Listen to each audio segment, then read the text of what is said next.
अस्सलामुअलैकुम स्टूडेंट्स, मैं आपका टीचर अली ज़ैब ख़ान। और आज हम एक टॉपिक डिस्कस करने जा रहे हैं जो कि क्लास 10th और फर्स्ट ईयर के लिए भी है और सेकेंड ईयर वाले भी इसको देख सकते हैं, जिसमें हम डिस्कस करेंगे rate of breathing at rest and during exercise के एक्सरसाइज के दौरान और रेस्ट की हालत में जो हमारी ब्रीथिंग का रेट होता है वो क्या होता है। तो सबसे पहले बात ब्रीथिंग का मैं आपको अपने पिछले लेक्चर में बता चुका हूं, जिसमें मैंने प्रोसेस ऑफ ब्रीथिंग में कंप्लीट डिस्क्रिप्शन दी थी। आप चाहें तो वो वीडियो देख सकते हैं दोबारा, मैं लिंक में डिस्क्रिप्शन में लिंक दे दूंगा, ठीक है। लेकिन थोड़ा बहुत मैं आपको यहाँ पर बता देता हूँ कि ब्रीदिंग में क्या होता है। देखें, ब्रीदिंग पहली बात तो ये है कि जो हमारे पास ब्रीदिंग है ये एक वॉलेंट्री प्रोसेस है। क्या है? वॉलेंट्री इनवॉलेंट्री है, सॉरी इनवॉलेंट्री हम उस प्रोसेस को कहते हैं जो हमारे विल से नहीं चलता। यानी ये हमारा जो सांस लेने का अमल है, ये जब हम नहीं भी कर रहे तो उस वक्त भी ये चल रहा होता है और ये कंट्रोल होता है हाइपोथैलेमस से। हाइपोथैलेमस क्या है? हमारे ब्रेन का एक हिस्सा होता है, एक पार्ट होता है, इसको हम हाइपोथैलेमस कहते हैं। वो इस ब्रीदिंग के प्रोसेस को कंट्रोल करता है, ठीक है। अच्छा, अब नॉर्मली क्या है कि एक नॉर्मल एडल्ट आदमी जो होता है उसकी बॉडी में जो ब्रीदिंग का रेट होता है, यानी 12 से 16 या कुछ जगहों पर 12 से 20 के दरमियान एक मिनट में वो 12 से 16 या 12 से 20 मरतबा वो सांस अगर ले रहा है आम हालत में, तो वो नॉर्मल कंडीशन है, उसको हम नॉर्मल ब्रीदिंग कहते हैं, ठीक है। अब सवाल ये है कि जो ब्रीदिंग में चेंजेस आ रहे हैं ये किस वजह से आ रहे हैं। इसकी वजूहत कुछ इंटरनल होती है और कुछ एक्सटर्नल वजूहत होती हैं, ठीक है स्टूडेंट्स। अच्छा, अब रेस्ट की हालत में क्या रेट होता है ब्रीदिंग का। तो breathing rate must be 12 to 20 पर मिनट।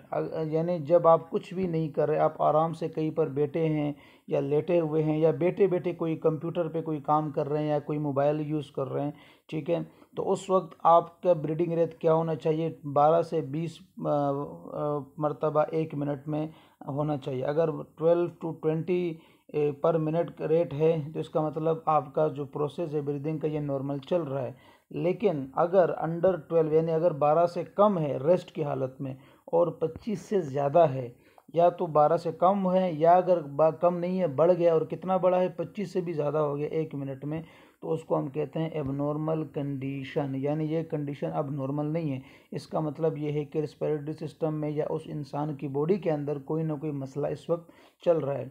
अच्छा, अगर रिस्पिरेटरी रेट हाई है यानी सांसें बहुत ज़्यादा आ रही हैं, एक मिनट में 25 मरतबा से भी ज़्यादा मरतबा उसको सांस चढ़ रही है, जिसको हम कहते हैं सांस का चढ़ जाना या सांस का ज़ोर जल्दी जल्दी आना, तो उसकी वजूहत क्या क्या हो सकती हैं? उसकी वजह हो सकती है एनजाइटी, यानी कोई डर या कोई खौफ उसके अंदर उस वक्त चल रहा है, किसी बात को लेकर वो परेशान है, फ़िक्र में है, या कोई किसी तरह का कोई फीवर भी हो सकता है, और या फिर कोई ना कोई रेस्पिरेटरी डिजीज़ भी हो सकती है, जैसे कि अस्थमा वगैरह में ऐसा ही होता है कि बैठे बैठे अचानक से बहुत ज़ोर से या बहुत जल्दी जल्दी फास्ट जो है उसको सांसें चढ़ना शुरू हो जाती है।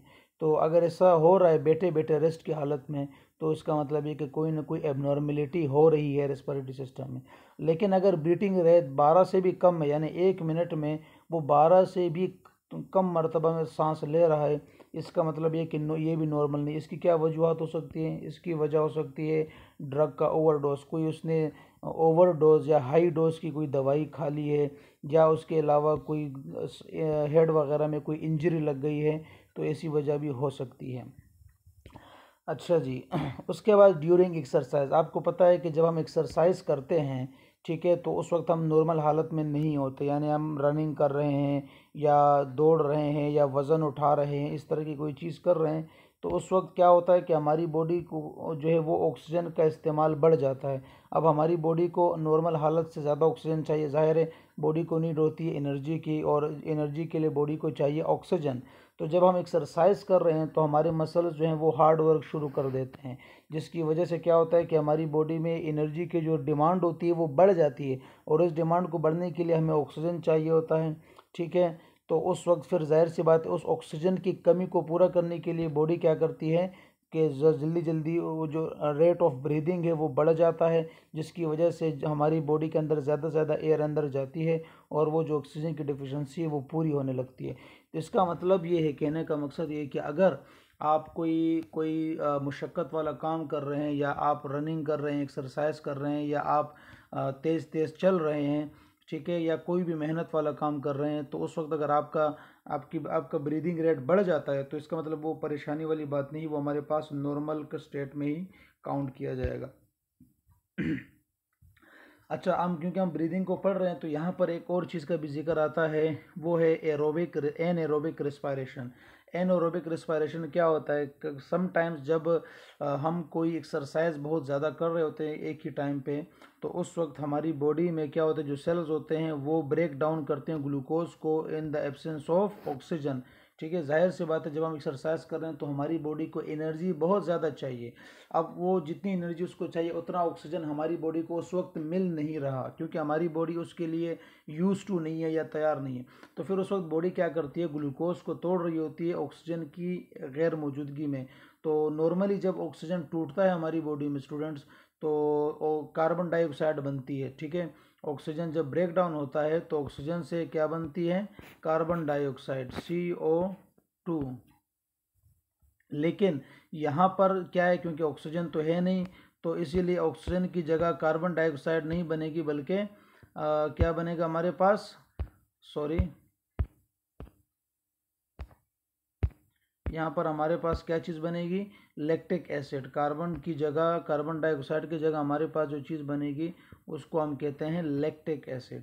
तो जब लैक्टिक एसिड बन रही होती है तो लैक्टिक एसिड की वजह से क्या होता है कि हमारे मसल्स का वो जो हिस्सा होता है, जब वहाँ पर लैक्टिक एसिड जमा होना शुरू हो जाता है तो उसकी वजह से हमें शदीद पेन हो रहा होता है। आपने देखा होगा सम टाइम जब आप को एक्सरसाइज करनी पड़ जाती है या अचानक से बहुत ज़्यादा काम करना पड़ जाता है, तो उसके वक्त जिस जिस अपनी बॉडी के जिस पार्ट से आपने काम किया होता है उस पार्ट में जो है आपको कुछ टाइम बाद फिर दर्द महसूस होता है, पेन फील होता है या सोरनेस होती है।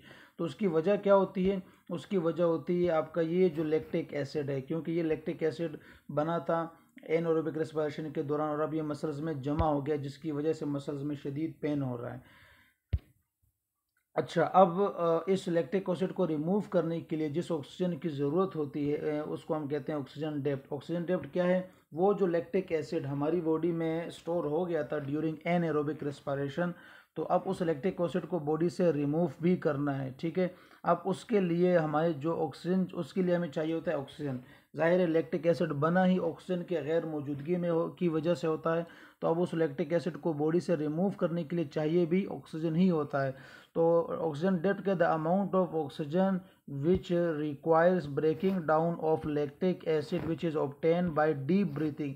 यानी ऑक्सीजन डेप्थ क्या है, ऑक्सीजन डेप्थ ऑक्सीजन की वो अमाउंट है, वो मिकदार है जो हमारी बॉडी से लैक्टिक एसिड को रिमूव करने के लिए हमें चाहिए होती है।